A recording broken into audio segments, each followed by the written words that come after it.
So how can we determine if a propagated error or a possible error is a large error or a small error?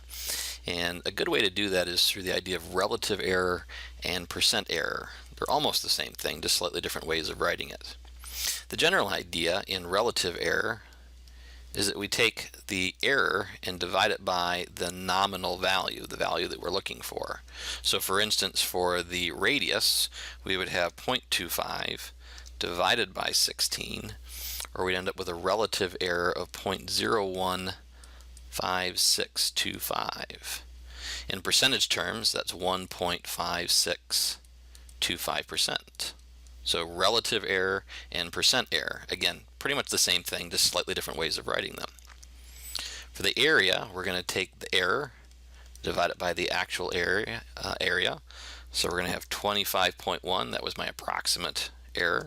I'm going to divide that by 804.2, and I'm going to get 0.0312, and it keeps going from there, but that's probably good enough, or about 3.12%.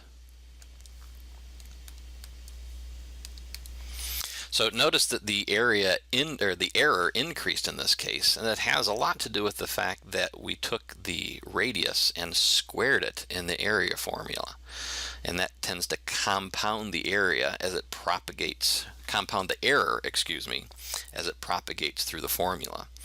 So just because we start with certain types of errors doesn't mean that our final results have those kinds of errors. And you can probably go through and spend the better part of a semester just spending time thinking about errors and analyzing errors.